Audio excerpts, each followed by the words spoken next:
Oh man, and a shot to the face of Perkins. Perkins' finishing move was reversed, and now a kick out by Perkins. Alright, so basically what you're saying is the stipulation is whoever loses will be put on NXT if the NXT general manager accepts it. However, if the general manager declines getting another superstar, then they are fired from your brand and no longer can compete in universe mode. Is that basically what you're saying? Because I think that's what you mean. So if NXT's general manager accepts it, yep, then they will move to NXT. But if they decline, then that's what's going to happen. So I'll be sure if the general manager of NXT, Paul, there is watching, whether it be on YouTube later or not, make sure to leave in the comment section after that match whether or not you accept the decline, or you could do it before even, but make sure that you do that so that we know exactly whether or not the loser of this match is going to be. Yeah, so as for that, it's gonna be a little difficult, but I can see that they basically become a free agent. A spinebuster by Batista, is that going to be enough? And a kick out by Perkins at 2. It's still not enough. Batista wondering how on earth Perkins is still in this matchup. And I've got to wonder as well, as so far Batista, it's just looked like there's no way Batista's going to lose this match. As Perkins just continues to try and fight and claw his way to winning this matchup. Overall, Perkins just continuing here as he cannot quite get the pinfall. And now Batista into the headlock, and now gonna plant Perkins onto his knee. A nice shot there by Batista. As this match continuing here, Batista now rolling Perkins over, and now Batista wrenching on the neck of Perkins, trying to make Perkins tap out, but Perkins does not tap out. As Batista now moving Perkins towards the middle of the ring, now going for the cover on Perkins. 1, 2, and a kick out at 2.5, and Batista is still stunned as another kick out by Perkins, and it's not enough. Perkins is making quite a statement in his debut, but the question is, will he be able to win the match? As Perkins now throwing Batista to the ground.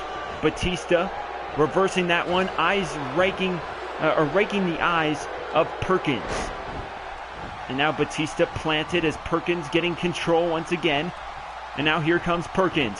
And Perkins, oh, a nice shot by Perkins on Batista. And now 1, 2, and a kick out by Batista. As for rankings, what do you quite have an idea for that? Because right now, I just wonder if, like, at the beginning of the episode, I asked people to watch all 3 episodes this week and let me know who had the best first week. There aren't a lot of people that are watching the show, but especially on YouTube, but I just thought, maybe they would let me know. And there's a nice shot, and that's it. Perkins has upset the former world champion Batista. Perkins has done it. Perkins has pinned a former world champion in his debut match. Oh my God, Perkins has won. Perkins has won this match, and what a debut for the mighty Perkins. Well, this guy is world renowned. He has done a lot of stuff in other companies, but now Perkins has pulled the upset on the multi-time world champion in Batista, and I gotta say that is an absolutely enormous victory for the mighty Perkins. As maybe he tries to work his way up towards the United States Championship, perhaps. as Raw does have the WWE Champion Randy Orton, the U.S. Champion Rob Van Dam, a vacant World Tag Team Championship that is currently has no winner, as the WWE Tag Team Champions The New Day are on SmackDown. So the World Tag Team Championships are vacant right now. But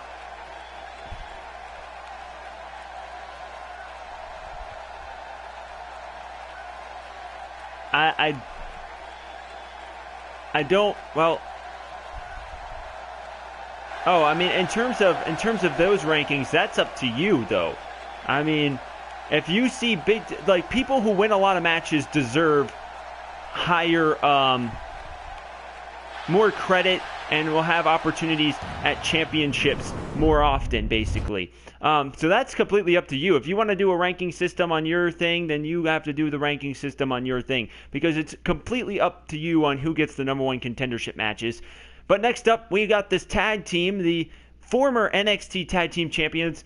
They are currently holding the titles solely because they were vacated, and I cannot vacate the titles and just have no champion, unfortunately. So NXT former Tag Team Champions American Alpha will be taking on the tag team of Ricochet and Manic in this tag team match. So that's going to be big, as very well the future of the World Tag Team Championship could ride on this match. We could see some number one contendership match competitors. Whoever wins this match, in my opinion, could very well get a opportunity at the World Tag Team Championships.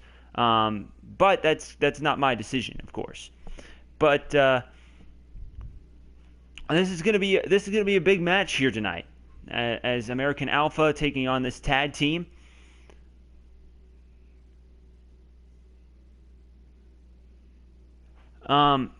As for tournament, making an entire tournament at a pay-per-view, which is Money in the Bank, is kind of impossible. So basically, you could do a tournament. You could let me know. You would have to basically make the tournament and the matches and all that good stuff, and let me know, with the title match culminating at Money in the Bank, as each brand will get 2 matches at Money in the Bank. They could choose they could choose title matches, they could choose non-title matches, they could do whatever, but either way, the title matches have to be, or the matches have to be limited to 2 per brand. So you get 2 title matches at or other matches at Money in the Bank. And also you need to send 2 Raw superstars into the Money in the Bank ladder match itself, as all 6 participants, so 2 from each brand, have to earn spots into that Money in the Bank ladder match. And then, of course, the winner gets an opportunity at the title anytime, any place, anywhere, all that good stuff.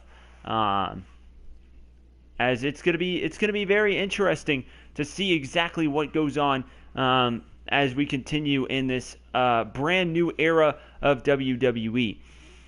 So this matchup, as Ricochet and Manic taking on American Alpha.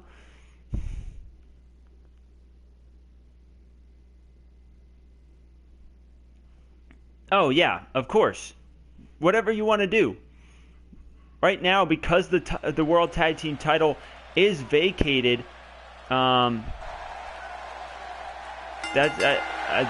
not really much of a problem there. But here come the NXT Tag Team Champions, but the titles are vacated, so just kind of ignore those, as NXT will have, I'm sure, some sort of tournament to find out new NXT Tag Team Champions as well. The NXT Women's Champion and the NXT Champion have all been drafted to other brands. So all 3 of the titles NXT has are all vacated.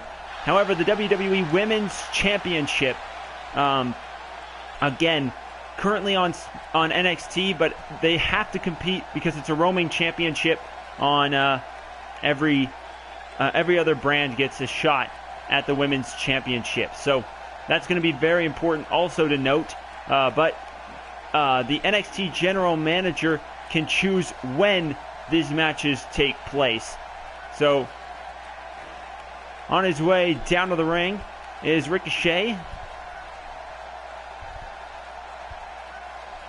As Ricochet looks quite pumped for his tag team debut. Him and Manic making their debuts here. And so far it's been a night of debuts. Is Chris Danger making his debut in the opening match. Mighty Perkins upsetting former world champion Batista in his debut match. And now perhaps a big upset victory for Ricochet and Manic could be in the future against former NXT Tag Team Champions in American Alpha. So that's kind of a big time match for the debut of these two superstars.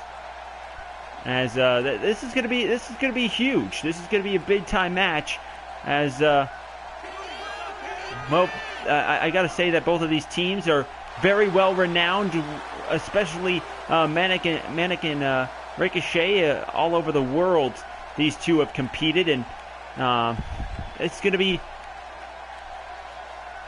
Danger in the Sky.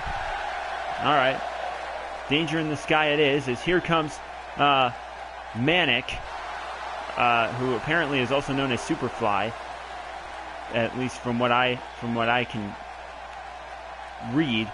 And well, Manic is making his way down to the ring as he's going to face American Alpha with his tag team partner, which is now called Danger in the Sky. So Danger in the Sky getting ready here.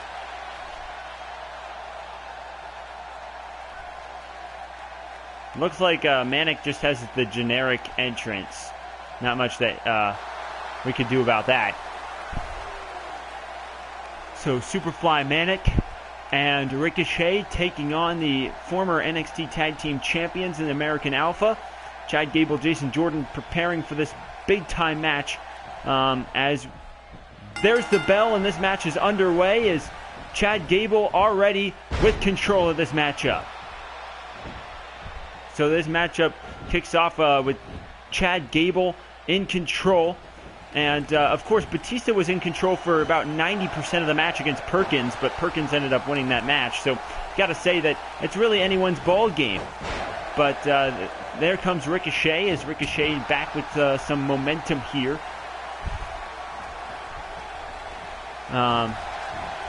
Yeah, not a lot of views, but oh man, and now going for that lock on the leg. The submission hold is locked in good, but a nice shot there by Ricochet.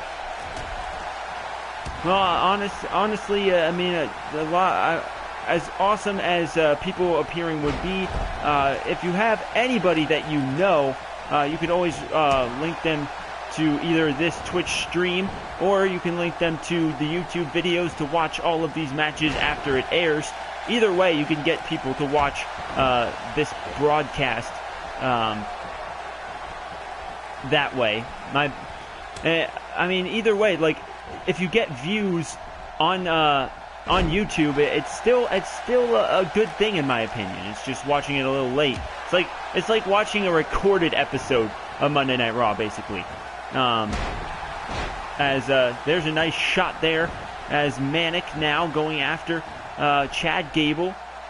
As so far, Manic and Ricochet are working really well as a tag team. And a nice shot there to Chad Gable. And now here comes Manic, and Manic, oh, a nice attempt, but Gable works his way around it, and now Jason Jordan into this matchup. Now a shot to the stomach, and now a shot to the stomach, and now a shot to the stomach.